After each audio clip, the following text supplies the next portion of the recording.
Notre secours est dans le nom du Seigneur qui a fait le ciel et la terre. David a ramené l'arche de Dieu à Jérusalem. Comment va se passer la cohabitation ?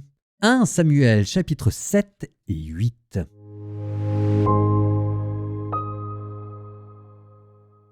Le roi habitait enfin dans sa maison.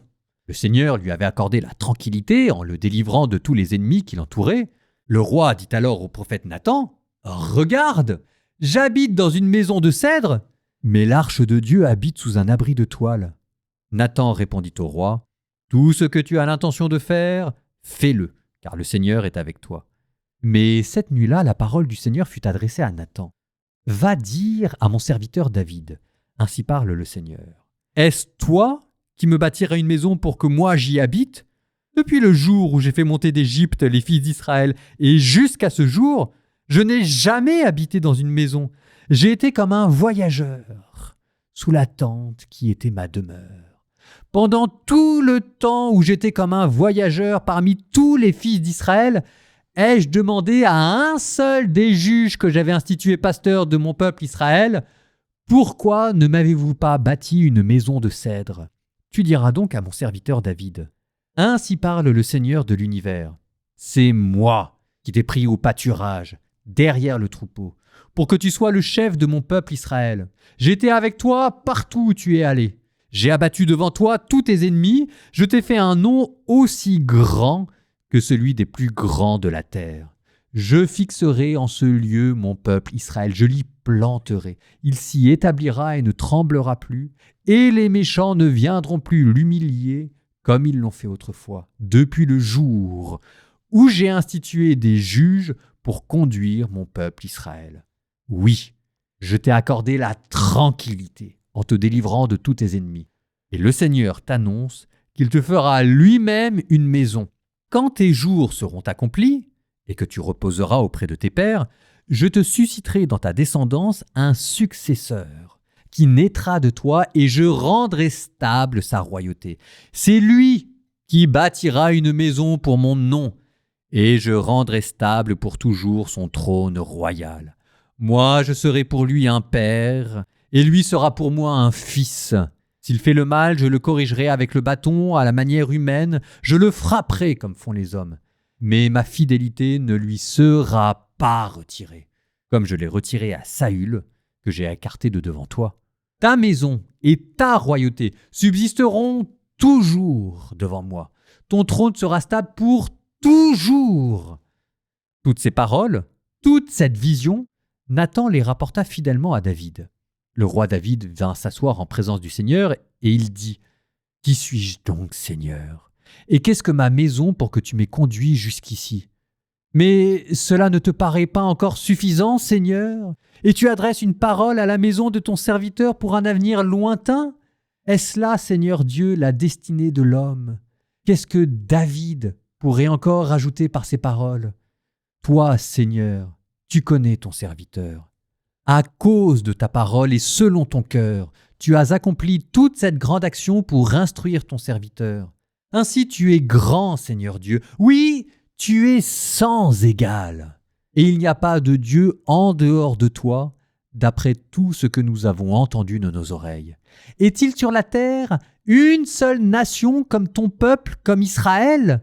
Ce peuple, Dieu est allé le libérer pour qu'il devienne son peuple, pour lui faire un nom. Il a accompli pour vous cette grande action. Tu as fait pour ton pays des choses redoutables. Et tu l'as fait à cause de ton peuple, que tu as libéré d'Égypte, de cette nation et de ses dieux. Pour toi, tu as établi à jamais ton peuple Israël, et toi, Seigneur, tu es devenu son Dieu. Maintenant donc, Seigneur Dieu, la parole que tu as dite au sujet de ton serviteur et de sa maison, tiens-la pour toujours, et agis selon ce que tu as dit. Que ton nom soit exalté pour toujours, que l'on dise : le Seigneur de l'univers est le Dieu d'Israël, et la maison de ton serviteur David sera stable en ta présence. Oui, c'est toi, Seigneur de l'univers, Dieu d'Israël, qui a fait cette révélation à ton serviteur. Je te bâtirai une maison. C'est pourquoi ton serviteur ose t'adresser cette prière. Seigneur, c'est toi qui es Dieu. Tes paroles sont vérité, et tu as fait cette magnifique promesse à ton serviteur.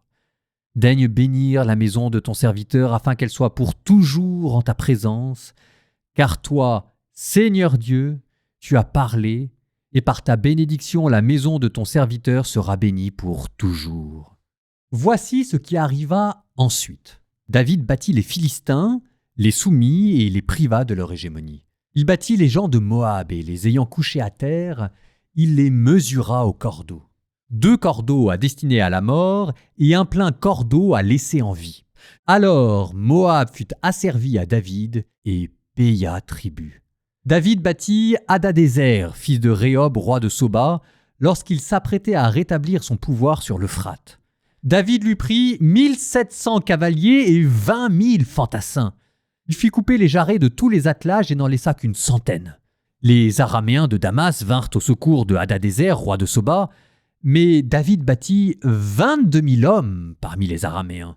Puis David établit des postes de garde chez les Araméens de Damas. Aram fut asservi à David et paya tribut. En tout lieu où allait David, le Seigneur lui donnait la victoire. David prit les carquois en or, appartenant aux serviteurs de Hadadézer, et les emporta à Jérusalem, à Bétha et à Bérotaï, ville de Hadadézer. Le roi David prit du bronze en grande quantité. Lorsque Toï, roi de Hamath, apprit que David avait battu toute l'armée de Hadadézer, il envoya son fils Joram auprès du roi David pour le saluer et le féliciter d'avoir fait la guerre à Hadadézer et de l'avoir battu. Hadadézer, en effet, était constamment en guerre avec Toï. Joram apporta des objets en argent, en or et en bronze. Le roi David les consacra au Seigneur, comme il avait consacré l'argent et l'or venant de toutes les nations qu'il avait assujetties. Aram, Moab, les fils d'Ammon, les Philistins, Amalek, sans compter ceux qui provenaient du butin de Hadadézer, fils de Rehob, roi de Soba. David se fit un nom, en revenant d'avoir abattu Édom et ses 18 000 hommes dans la vallée du sel. Il établit des postes de garde en Édom, il en établit dans tout le pays. Tous les gens d'Édom furent asservis à David. En tout lieu où allait David, le Seigneur lui donnait la victoire. David régna sur tout Israël, faisant droit et justice à tout son peuple. Joab, fils de Sérouia, commandait l'armée. Josaphat, fils d'Aïoud, était archiviste. Sadok, fils d'Aïtoub, et Ahimelech, fils d'Abiar, étaient prêtres. Seraya était secrétaire. Benaïa, fils de Joab, commandait les Kérétiens et les Pélétiens. Et les fils de David étaient prêtres.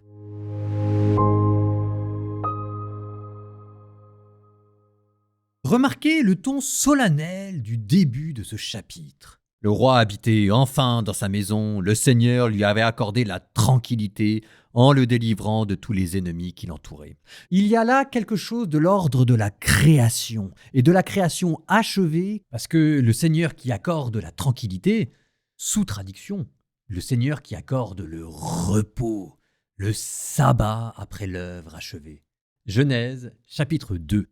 Oui, bâtir un royaume, c'est déjà recréer le monde. Et quoi de plus beau maintenant pour le repos sabbatique que de vaquer aux œuvres du Seigneur, ce qui prend ici la forme d'ériger un temple. Et la réponse extraordinaire du prophète, « Va, Dieu est avec toi, tout ce que tu as l'intention de faire, fais-le. » On a l'impression de lire du Saint-Augustin. « Aime et fais ce que tu veux. » Le roi David qui est parvenu au sommet de la maturité et de la possession de ses moyens, Dieu lui fait confiance. Bon, alors après, ok, la réponse va être précisée dans un autre sens, mais ça ne doit pas vous faire oublier la beauté de ce qui vient d'être dit. Dans la deuxième réponse, vous avez Dieu qui rappelle que lui, il aime habiter une tente, ce qui nous ramène au jour béni de l'Exode dans le désert. La véritable fondation du royaume d'Israël, elle n'est pas à Jérusalem, elle est dans l'Exode. Et puis, deuxième chose à laquelle Dieu est particulièrement attentif, c'est qu'il ne veut pas régner à la manière des autres nations. Ce n'est pas toi qui me construiras un temple parce que tu as versé trop de sang. C'est pas qu'il en veuille à David d'avoir fait la guerre, il n'avait pas le choix, mais ça veut dire que Dieu est particulièrement attentif au fait que non, toutes les nations aux alentours, c'est par le sang qu'elles conquièrent des territoires, mais lui, Dieu, il n'entend pas fonder un royaume militaire. Ce qu'il entend fonder, c'est ce qu'on qualifiera plus tard d'empire liturgique. Et vous voyez ce Dieu de l'Ancien Testament que l'on dépeint volontiers comme vindicatif et violent, c'est ce même Dieu qui s'avère ici étonnamment non violent et pacifique. Ensuite, Dieu peut pas s'empêcher de faire la leçon à David et il lui rappelle qu'il ne faut pas tout mélanger. C'est pas David qui lui construit une maison, c'est lui, Dieu, qui lui construit un royaume. Enfin voilà, on rappelle qui est le chef. Et c'est pour ça d'ailleurs que David trouve grâce aux yeux de Dieu, parce que David accepte la leçon. Il agit moins comme un roi que comme un vice-roi. Il fait attention à respecter les intermédiaires, les prophètes. Il fait attention à donner à Dieu une maison. Alors Dieu veut autre chose, très bien, mais il accepte. Et là, quand Dieu voit ça, il craque. Et pour David, c'est le jackpot. Et ça vous donne ce chapitre essentiel pour tout le peuple juif et pour les chrétiens, ce chapitre où Dieu fait alliance avec David. Je serai pour toi un père et tu seras pour moi un fils. Et c'est ce qu'on appelle l'alliance davidique qui vous amènera jusqu'à Jésus, fils de David. Ça vaut le coup, à mon avis, de s'arrêter ici 2 secondes parce que c'est une étape vraiment cruciale et de la comparer aux alliances qui ont déjà été passées. L'alliance avec Moïse était une alliance conditionnelle. Je serai votre Dieu, vous serez mon peuple, si vous respectez mes lois. Si vous respectez mes lois, il y aura des bénédictions. Si vous ne respectez pas mes lois, vous partirez en déportation. Et là, c'est une alliance inconditionnelle. Je vous relis. S'il fait le mal, je le corrigerai avec le bâton à la manière humaine, je le frapperai comme tous les hommes, mais ma fidélité ne lui sera pas retirée. Ta maison et ta royauté subsisteront toujours devant moi. Ton trône sera stable pour toujours. Vous avez ici une alliance éternelle, inconditionnelle. Ça, c'est totalement nouveau. Vous avez eu l'alliance noachique, l'alliance abrahamique, l'alliance mosaïque, et là, l'alliance davidique, c'est la dernière alliance de l'Ancien Testament, même si on pourrait toujours dire que c'est la même qui est approfondie, et de fait, elle est approfondie, en même temps que ça se rétrécit. Elle est approfondie parce que là, on passe d'une alliance conditionnelle à une alliance éternelle. Et en même temps, ça se rétrécit parce qu'on était passé avec Noé, c'était la terre entière. Avec Abraham, c'était un peuple. Avec Moïse, c'était une nation. Et là, maintenant, c'est une famille qui est bénie. Ultimement, ça culminera dans un homme, Jésus. Et cette fois-ci, on passera de l'éternité à la miséricorde et à la résurrection. Psaume 78. Dieu, les païens ont envahi ton domaine. Ils ont souillé ton temple sacré et mis Jérusalem en ruine. Ils ont livré les cadavres de tes serviteurs en pâture aux rapaces du ciel et la chair de tes fidèles aux bêtes de la terre. Ils ont versé le sang comme l'eau aux alentours de Jérusalem, les morts restés sans sépulture. Nous sommes la risée des voisins, l'affable et le jouet de l'entourage. Combien de temps, Seigneur, durera ta colère et brûlera le feu de ta jalousie ? Déverse ta fureur sur les païens qui ne t'ont pas reconnu, sur les royaumes qui n'invoquent pas ton nom, car ils ont dévoré Jacob et ravagé son territoire. Ne retiens pas contre nous les péchés de nos ancêtres, que nous vienne bientôt ta tendresse, car nous sommes à bout de force. Aide-nous, Dieu notre Sauveur, pour la gloire de ton nom. Délivre-nous, efface nos fautes pour la cause de ton nom. Pourquoi laisser dire aux païens, où donc est leur Dieu ? Que les païens sous nos yeux le reconnaissent. Il sera vengé le sang versé de tes serviteurs. Que monte en ta présence la plainte du captif. Ton bras est fort, épargne ceux qui doivent mourir. Rends à nos voisins 7 fois en plein cœur l'outrage qu'ils t'ont fait, Seigneur Dieu. Et nous, ton peuple, le troupeau que tu conduis, sans fin nous pourrons te rendre grâce et d'âge en âge proclamer ta louange.